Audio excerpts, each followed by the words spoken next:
Hi, welcome to the C-Suite. I am Tara Doyle-Enneking, the President and CEO of the Puyallup-Sumner Chamber of Commerce. I am very excited about our next guest. Mr. Kevin B. Dull is a friend, colleague. We've served on the Tacoma-Pierce County Chamber Board together. Definitely a mentor. He has also worked with our chamber in strategy and in our HR department, helping us develop strategy and operations and processes. So he's got a great mind.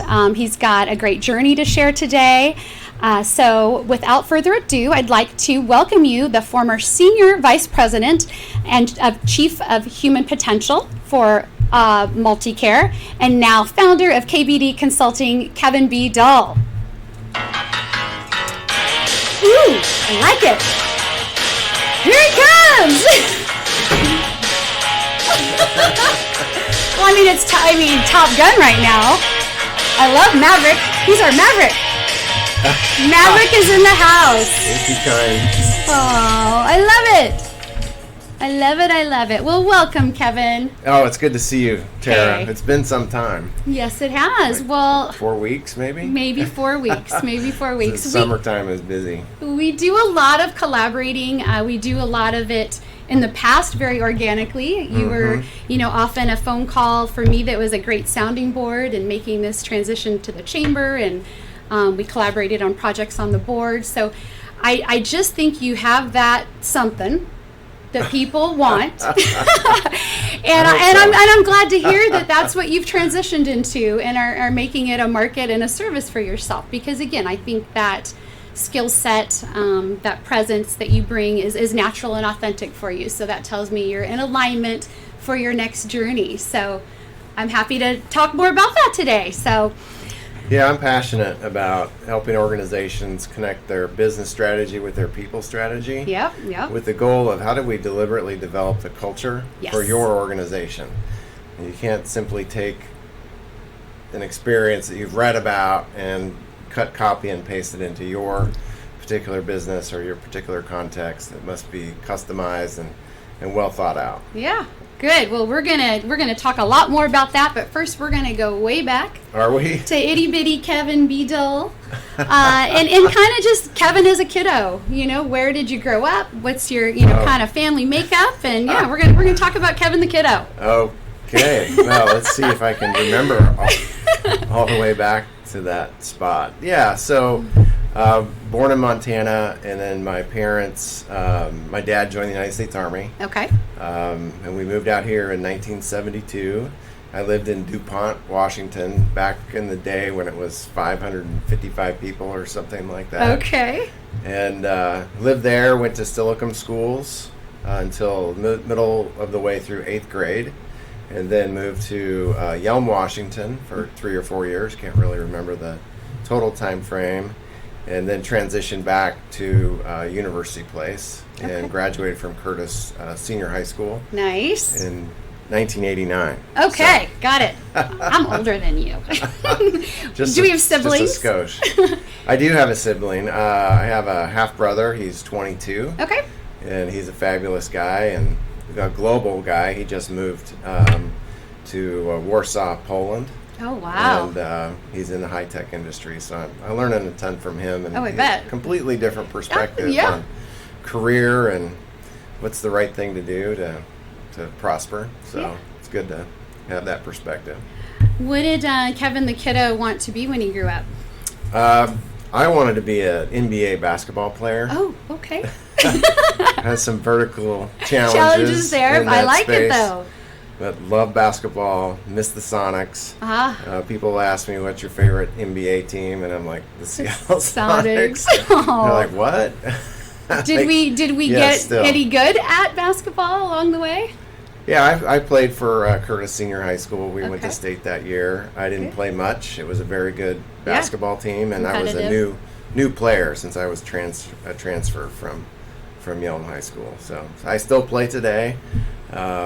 And enjoy it very much. Awesome. So wanted to be a NBA basketball player. What did you end up being in your very first job? My very first job, high school job. Well, it's whatever you consider your first job to be. Okay, so we won't go all the way back. I did start working at 15 and a half, but we won't go all the way back in that space. I guess I should. No, I was going to say, actually, I think I've kind of pushed people on that one. Oh, so it's always interesting to know where you, what was that first job? My first job was as a courtesy clerk for a store in Yelm, Washington, called Gordon's Market. Were you bagging, cashier, helping customer? You're doing it all. Stocking shelves, cleaning the meat department, which was my most favorite activity each and every day. Yeah, a lot of Clorox and cleaning all the cutting machines. And my second job was at Good Samaritan Hospital.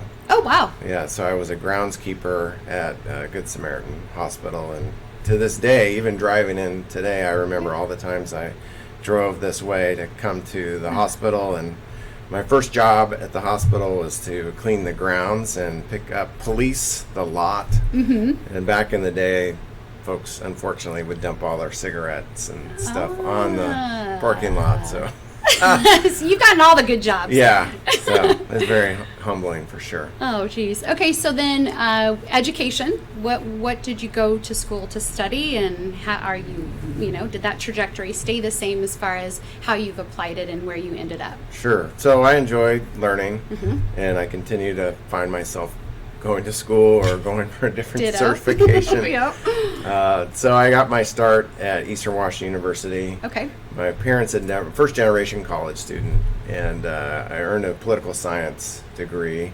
government degree from Eastern Washington.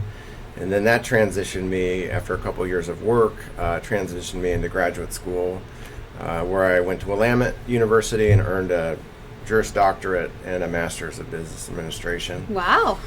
And then most recently, I completed a master's in management and leadership.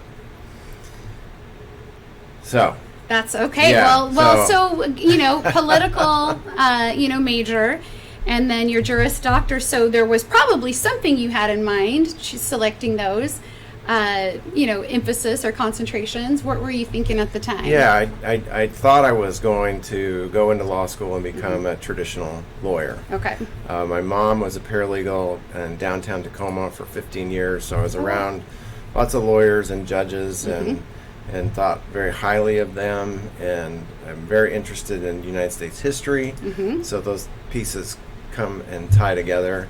I got to law school, and I decided that the traditional pathway wasn't going to fit my personality, really. Okay. And what I wanted to do in life. And that's when I went across the millstream at Willamette and started my Master's of Business Administration program.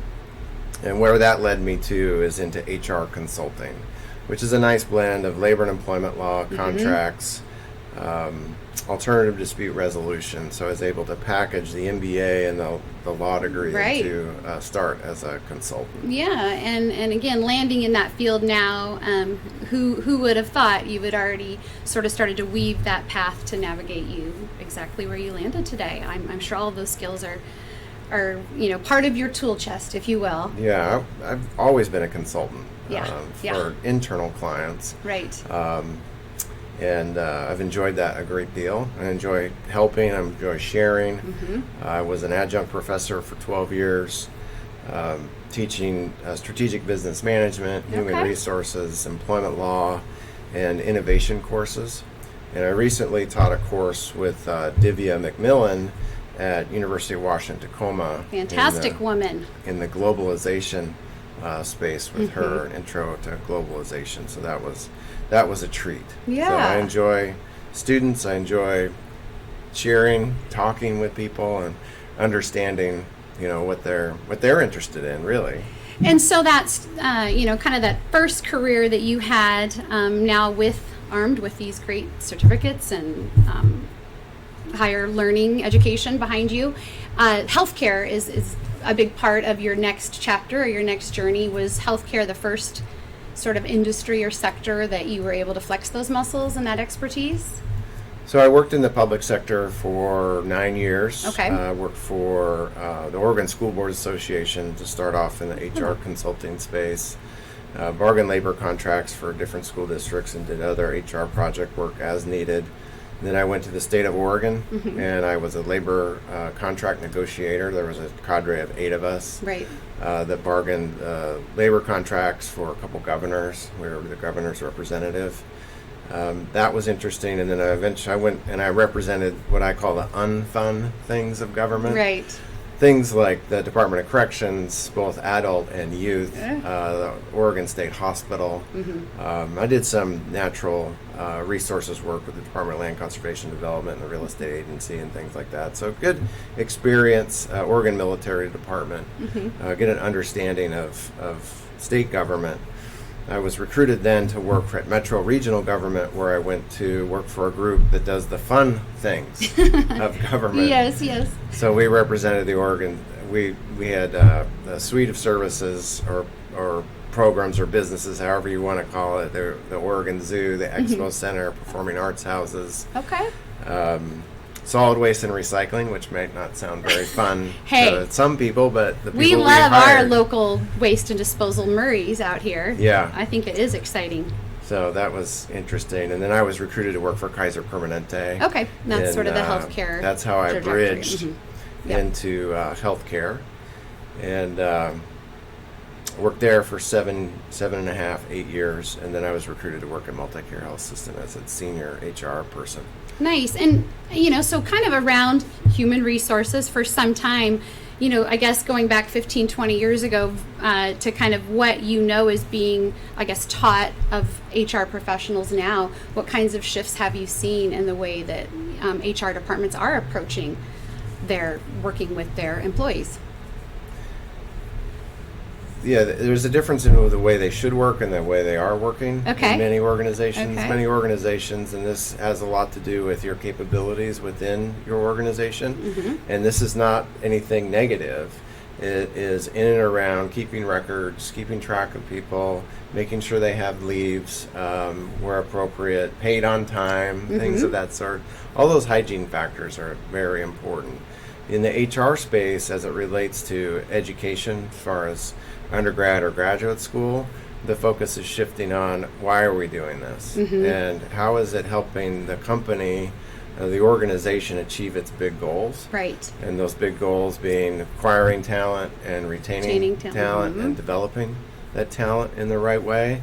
And that's the fun part. Right. But you can't do the fun part unless you're good at the HR administrative roles, which are valuable.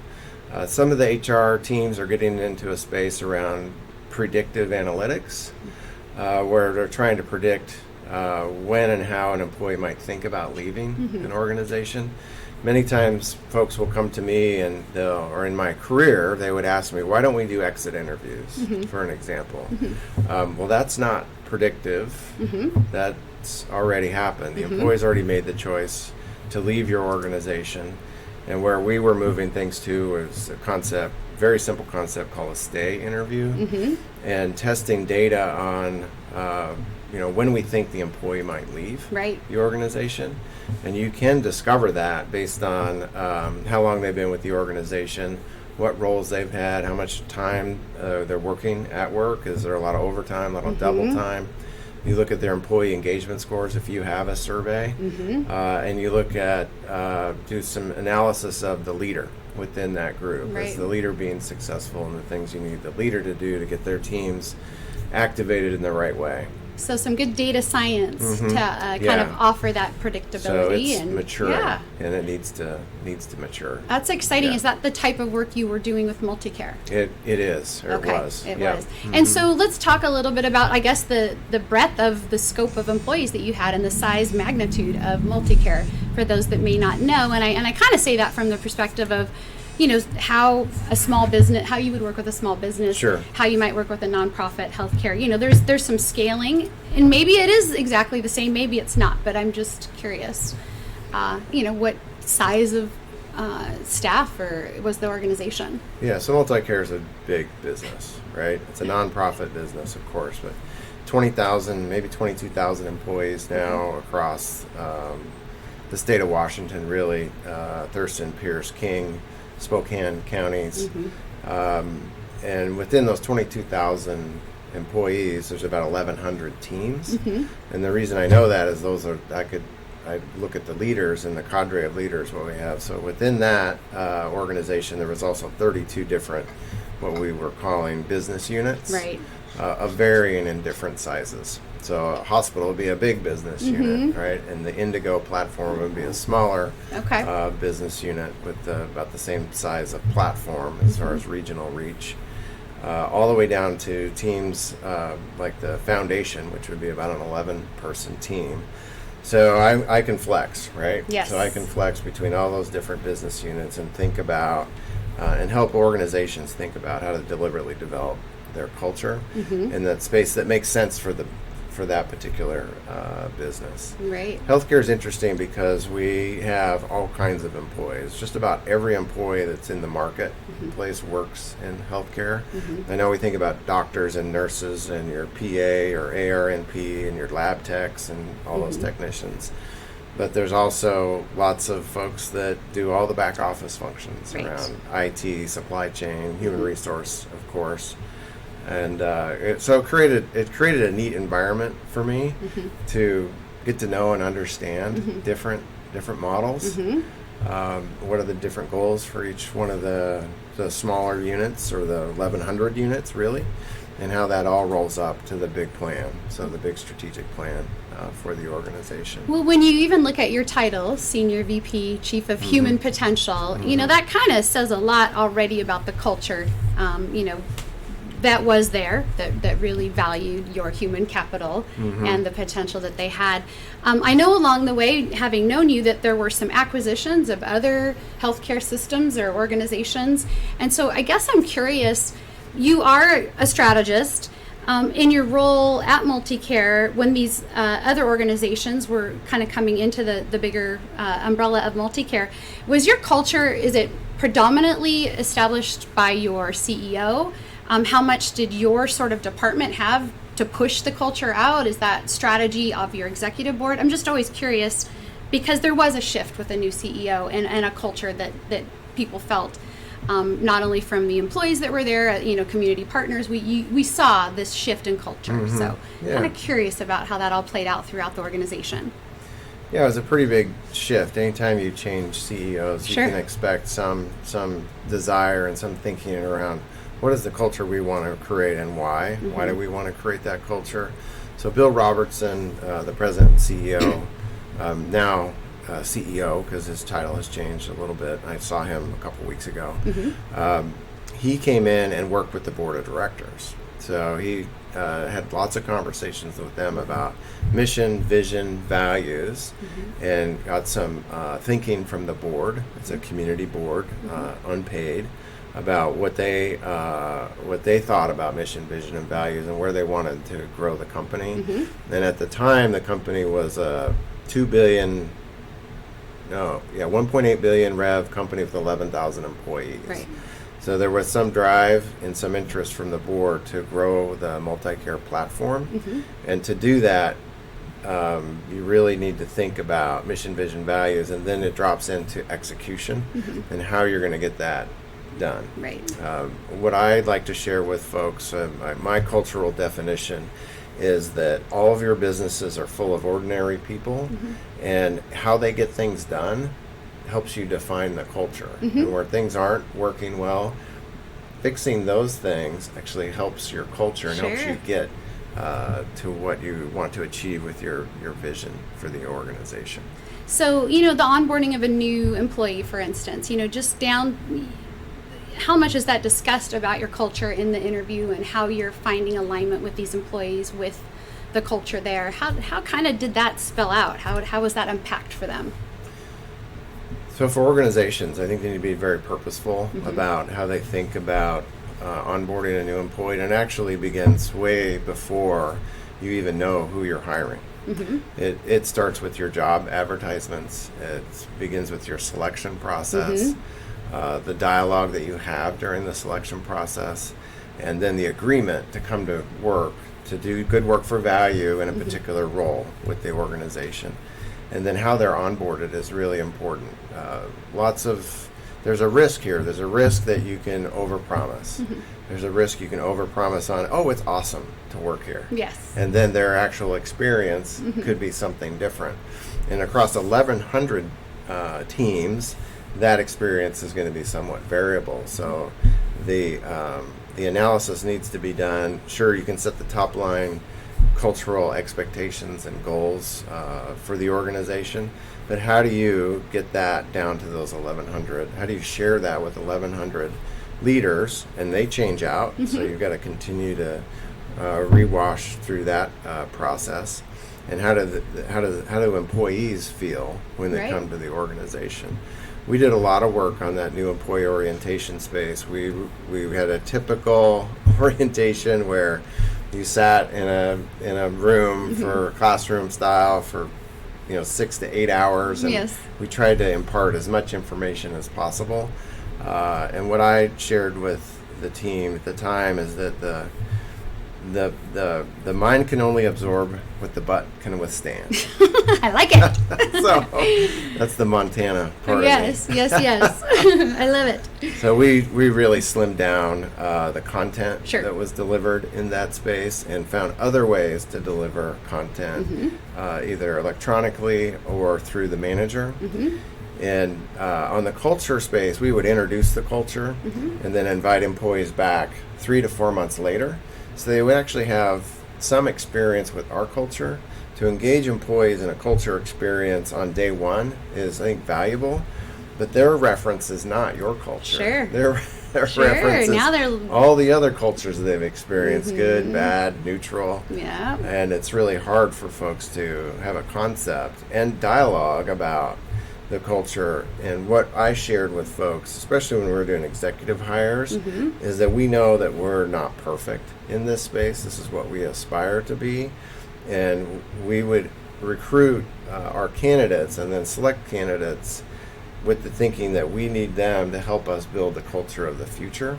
We weren't trying to replace square pegs with square holes, knowing that we were going to grow from 11,000 to whatever number we ended up growing to, which is 20,000 in 6 Well, talking years, about some of those executive searches, you've actually been integral in some very key ones in our community. Yeah, I've had the pleasure of supporting the Washington State Fair in their selection process for their CEO. Yeah.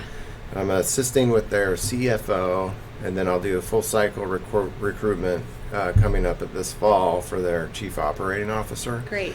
And I'm just very excited for the fair and their selection of Renee McLean. Wonderful And leader.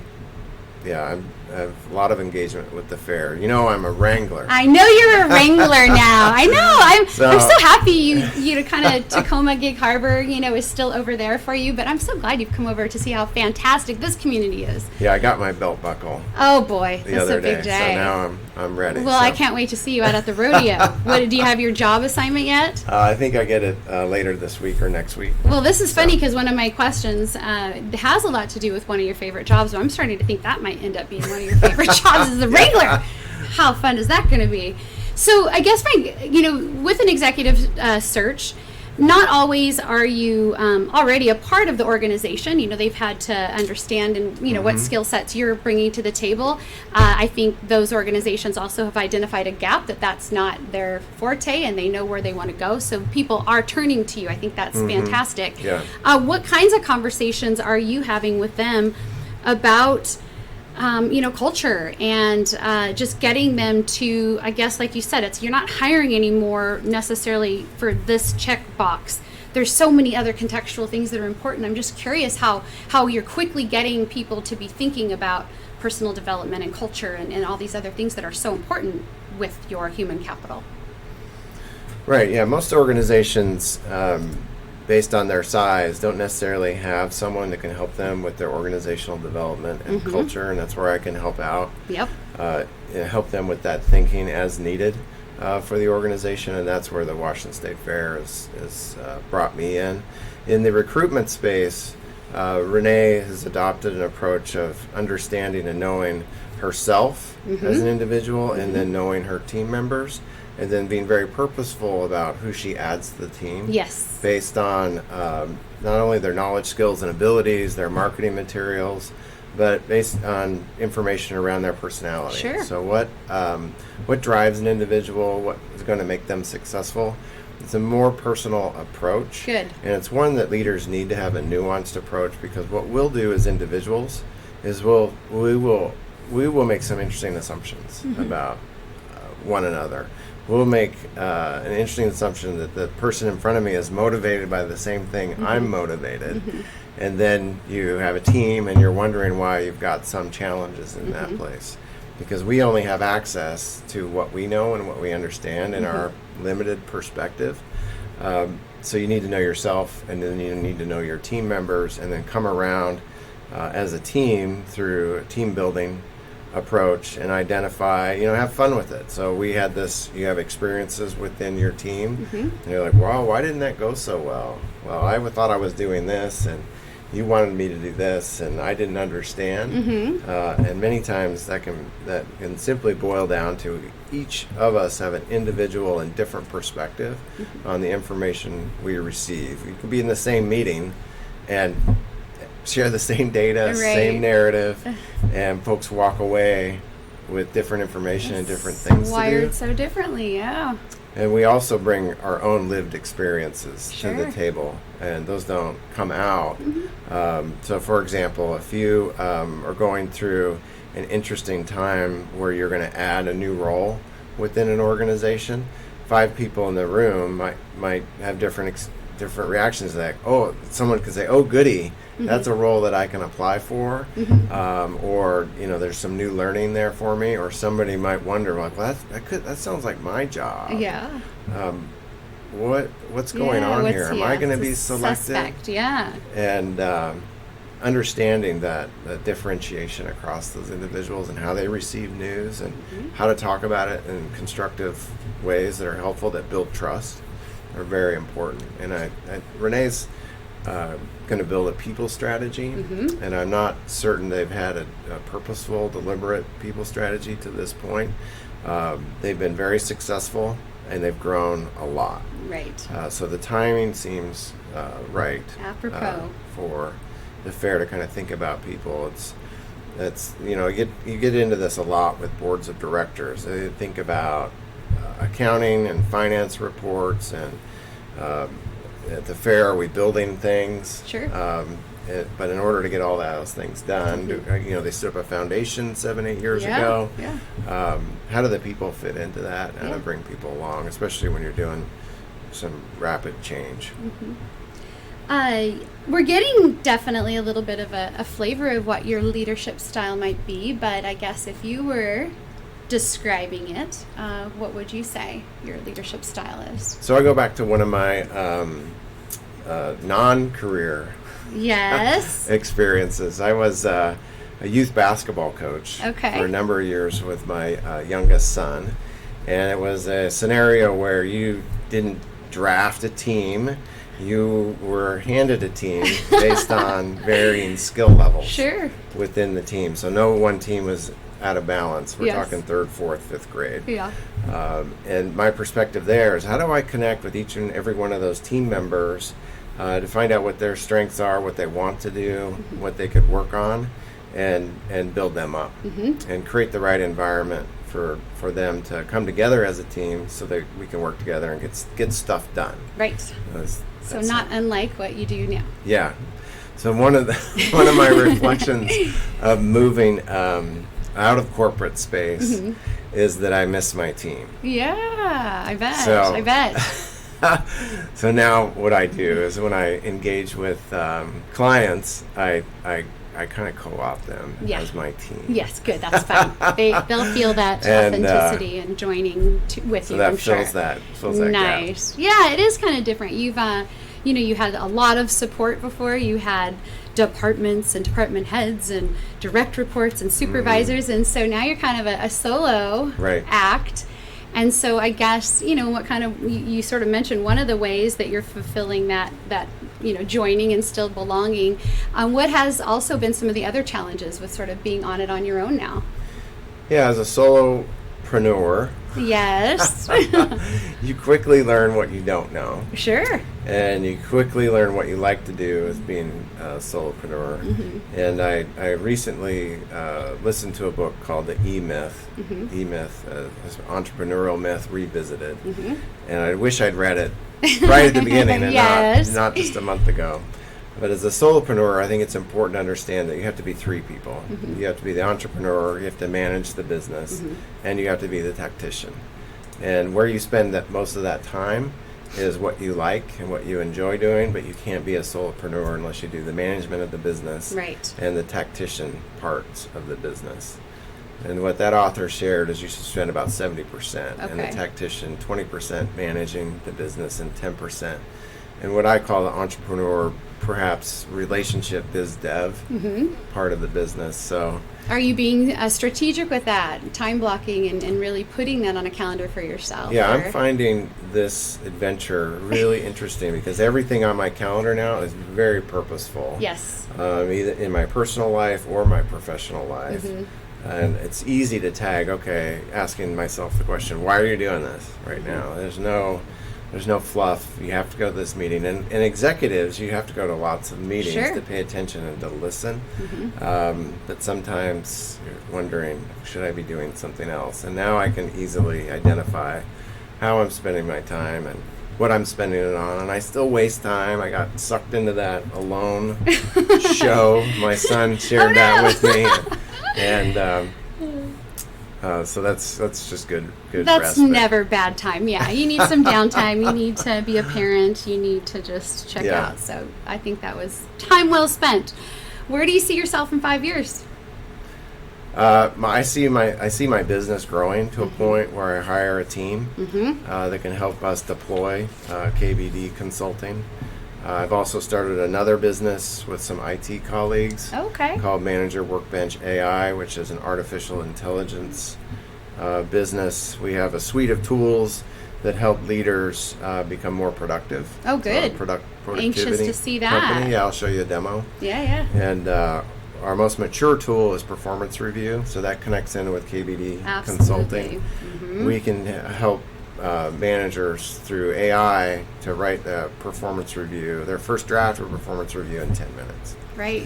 And that managers suffer with many performance review systems. I'm watching your expression. Yeah, well, because I have an opinion about performance reviews, and I think we probably share the similar opinion because you've also shed some of that light to me.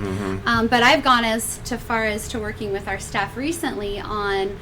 We don't even really call it a performance Right. review anymore or an employee evaluation, and I know Yep. you're using that for a common term here for this audience, but those of us that are evolving understand those are, employee personal development opportunities or engagements, and Yep. you can have a very sort of specific way that you're helping uncover for them core competencies and where they want to grow and how as a CEO am I sharing my objectives with them in a way that now they have buy-in and understand and can develop their own actionable items underneath it, and then how do we kind of go back and check that and so provide support for that. So it's a different way of a boss, a manager, the people you're working with to think about how they are assessing where an employee is in their journey, I guess. You're right, and there is this whole controversy in and around the effectiveness of performance reviews because as designed, they're designed to do what? To motivate employees Yeah, to but come to often work it's intimidating and do good work for value. Yeah. And it doesn't really work out Yeah. with a lot of organizations. And a lot of that has to do with the quality of the performance review and the quality of the relationship and the conversation Sure. that's had. So with an eye to that, the other tools that we've developed, we have a thank you and kudos tool Yes. to help managers write thank you and kudos, either short form or long form. We have a AI assisted tool for professional development plans. I love it. And we have an AI for identifying who your high and middle and low performers are in the organization. It then helps you have a good conversation around that professional development, Right, personal and professional development plan. So we have an eye beyond the I like it. performance review space. You're one step ahead. I love it. And for so many managers, you'll be able to come in and kind of help them with the paradigm shift on thinking of it that way. But gosh, to actually give them tools to be able to execute is brilliant. I love it. Good job. Good job. Serving our community well. Okay, I always love asking a few other just sort of fun questions. You are currently in the C-suite here, so we love playing with the word suite, and I'm going to ask you first what your favorite sweet is. Oh, it's got to be, it is dark chocolate. Oh my gosh! 80%, 85%, sign me up. That's funny. We just did an interview with the beautiful Shelley Willis, and hers was dark chocolate. Oh, okay. Specifically dark chocolate. I love it. So it matches my last name. It's kind of bitter, Oh, so. dull. Yes. But you're not dull. Yeah, it's like, so. You're not dull. I love it. Okay, chocolate. Who's your favorite sweetie? Oh, I'm married to Susan. Yes. We've been married 23 years in October. Wonderful. So, yeah. And 2 boys. Yeah, 2 boys. Bryce is 19. He's at Washington State. And Tyler, who is 16, driving all by himself. Makes his mom nervous. I'm totally fine with it. Of course. And he's a sophomore he's a junior now at Gig Harbor High School. And he's a soccer player for Washington Premier. Awesome. I love it. Yeah, your kids are doing great. I'm always in Puyallup. So. Yes, see? We're gonna need to hook you up with a realtor here, I think. Yeah. So, leadership style is something that is carried over not just in the workplace. So let's, you and Susan as partners, as leaders, partners in crime with your family, what kind of leadership, qualities do you share together and how you've led your family to great success? Well, that's my toughest job, right? Being a husband and being a parent. So there's a lot of on the job training. Yes. And we try to provide a consistent, approach to our children, even though we disagree on the things the boys want to engage in and how they engage. And driving is a good example. As soon as Tyler got his license, I'm like, yeah, sure, you can drive from Gig Harbor to Washington Premier, because he had done it with me all winter long. Yep. Through the scary I-5 and whatnot. Yeah. And Susan wasn't as excited about that and rode along with him a few more times. Hiding in the back. Yeah, chauffeur. So you have to work through those things, and we don't always do that perfectly. Yeah, of course. I'm quick to say I'm optimistic, not as careful. Yes. So yes. That's good. If we were both, that other orientation. I don't know. Yeah, it's working. It's working well. Yeah. Like I said, you've got kids that are doing great things and staying out of trouble and are ambitious and successful in their own, right? So clearly something's matching up well. I don't know if it's more Susan, more Kevin, the combination of both, but it's working. The Dole family is doing well. Yeah, we're hanging in there. You're doing well. You're doing good. I'm proud of you as a parent. And then, do you have a favorite saying? I do have a favorite saying. So my favorite saying is, a boat in the harbor is safe until its bottom rots out. That's beautiful. Yeah. So it's at the top of my webpage. I've cited it appropriately. So apropos. You did cite it. I always mess up my my sayings, but that was great. But that's been my life. I've always made interesting pivots and changes and whatnot, and that's one of the things I want to still with my kids. And then when I meet with leaders, what I share with them is I want you to think about always leaning forward. If you're standing up straight or leaning backwards, you're going to be easily tipped over. Yes. If you're all the way over, then that's not good either. No. But how do you lean into whatever's in front of you in the right way, even if they're little small changes that you can make. That's a great analogy or metaphor. I like that. Awesome. Good job. Happy to share. I'm happy to hear the sound of my voice. So I love it. Okay, so thinking back on your journey and all of your 50 years now, I'm actually version 5.1. I'm sorry, 5.1 now. No more birthdays. We have upgrade. You do. Okay. Upgrade days. I like that. You're doing good. You're doing good. Again, looking back, reflecting on your journey, you're happy where you landed thus far? Life is an adventure. Yeah. And all these lived experiences, if you're doing the right things for the right reasons in general, you can find yourself in all kinds of trouble or interesting spaces. So that's what I've enjoyed. Well, I appreciate, because I think you've had, again, a progression in your career and some really big jobs, important jobs, but that sort of risk that goes along with what you're doing now, I think really fundamentally comes down to the difference of a lot of people. Okay. Some are either kind of the hitting, base hits and safe, playing it safe, and they're going to get there. They're going to get somewhere.